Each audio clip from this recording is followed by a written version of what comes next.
नमस्कार, मी मनस्वी मामलकर तुमचं स्वागत करते आपल्या या शिवकन्या चॅनलवर. तर आज गुरुपौर्णिमा विषयी तुम्हाला मी एक छोटीशी गोष्ट सांगणार आहे. आणि ती गोष्ट आहे गुरु द्रोणाचार्यांचा शिष्य एकलव्य. तर एके दिवशी काय झालं, गुरु द्रोणाचार्य आणि त्यांचे शिष्य म्हणजेच कौरव आणि पांडव हे सगळे जंगलात गेले होते.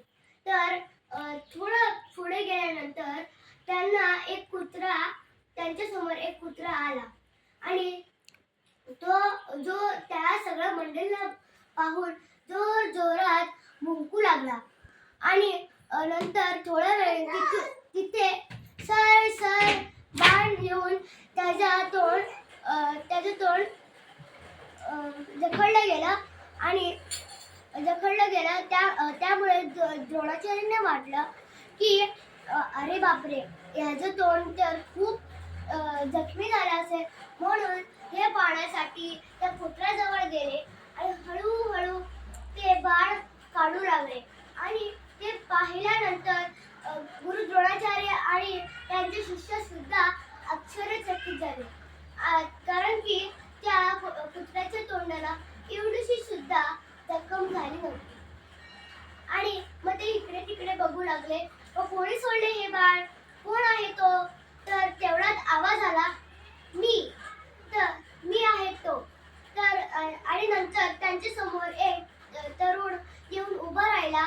आणि राहून नंतर त्यांनी साष्टांग नमस्कार घातला.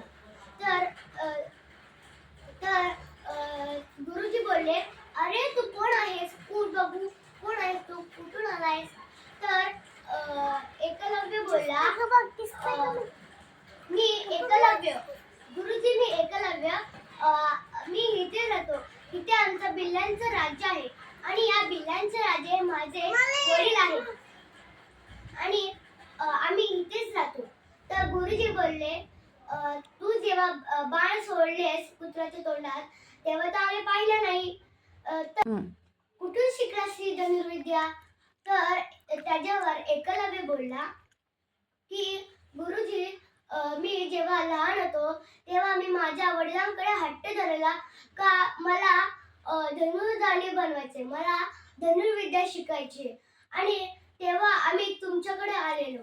तेव्हा तुम्ही खूप हे कामात असल्यामुळे तुम्ही आम्हाला नकार दिला. तेव्हा मी खूप दुःखी झालो आणि आम्ही घरी आलो. तेव्हा मला अशी युक्ती सुचली. तेव्हा मी काय केलं, मी मातीची एक मूर्ती बनवली तुमची आणि एका झाडाखाली ठेवली. आणि तिथून मी माझ्या धनुर्विद्याचा प्रवास चालू केला. आणि मग जेव्हा माझं काही चुकायचं तेव्हा मी त्या मूर्तीला विचारायचो. तर असं झालं की जेव्हा मी त्या मूर्तीला माझे प्रश्न विचारायचो तेव्हा ती मूर्ती सुद्धा उत्तर द्यायची. आणि असं करून मला खूप चांगली धनुर्विद्या यायला लागली. त्याच्यावर गुरु द्रोणाचार्य बोलले, जेव्हा तू बाण सोडलेस कुत्र्याच्या तोंडात तेव्हा तर आम्ही पाहिलं नाही.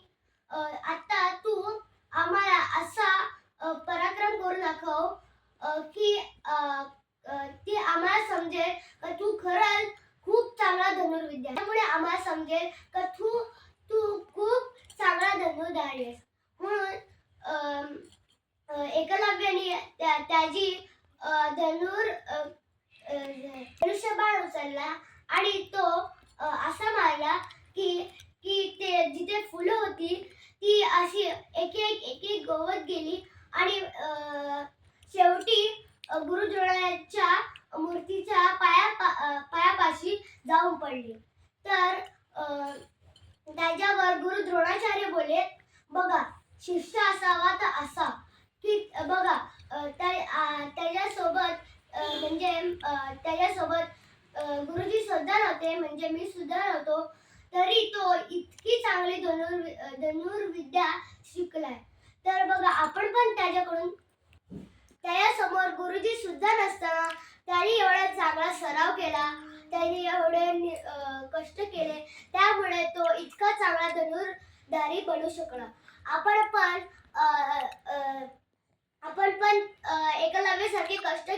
पाहिजेत. जे आपले टीचर, मॅडम, गुरुजी कोणी आपल्याला चांगलं सांगतात त्यांच्याकडून आपण चांगलेपण घ्यायला पाहिजे. आपण चांगलं शिकायला पाहिजे आणि आपण एकलव्य आणि त्यामुळे आपण एकलव्यासारखे बनू शकू. आणि जर तुम्हाला माझी स्टोरी आवडली असेल तर आपल्या चॅनलला लाईक करा, सबस्क्राईब करा आणि बाय बाय.